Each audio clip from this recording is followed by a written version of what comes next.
আল্লাহর জমিনে আল্লাহর খেলাফত কায়েম করা, একটি বৈষম্যহীন বাংলাদেশ গড়া, এমন একটি দেশ আমরা গড়তে চাই যে দেশে সকল মানুষ তার অধিকার ফিরে পাবে। কাজের অগ্রগতির জন্য আমরা যারা কেন্দ্র নেতৃবৃন্দ এখানে অবস্থান করি, সার্বিকভাবে আমরা আপনাদেরকে সহযোগিতা করব। যে কোনো সময় আপনারা ডাকলে আমাদেরকে পাশে পাবেন। আসসালামু আলাইকুম ওয়া রাহমাতুল্লাহি ওয়া বারাকাতুহু।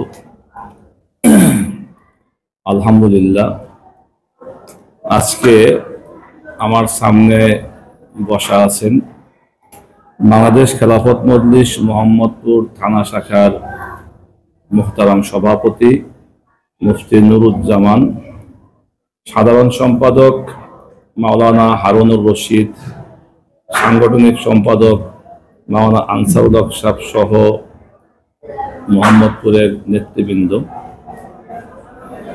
তো ওনারা আমাকে আজকে এখানে আসছেন আমাকে ফুলের শুভেচ্ছা দেওয়ার জন্য। তো আমি ওনাদেরকে ধন্যবাদ জানাই এবং সাথে সাথে আমি যে বিষয় বলতে চাই যে আমাদের মূল যে দায়িত্ব আল্লাহর জমিনে আল্লাহর খেলাফত কায়েম করা, একটি বৈষম্যহীন বাংলাদেশ গড়া, এমন একটি দেশ আমরা গড়তে চাই যে দেশে সকল মানুষ তার অধিকার ফিরে পাবে এবং ইনসাফের সাথে দেশ পরিচালনা হবে।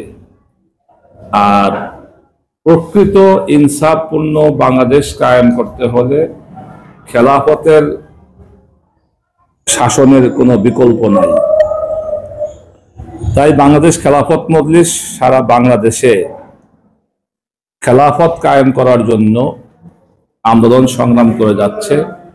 তা আমি মোহাম্মদপুর থানার দায়িত্বশীলদেরকে অনুরোধ করব, আপনারা এই মোহাম্মদপুরকে সংগঠনের কাজকে ব্যাপকভাবে যেভাবে বিস্তার করা যায় সে চেষ্টা করবেন।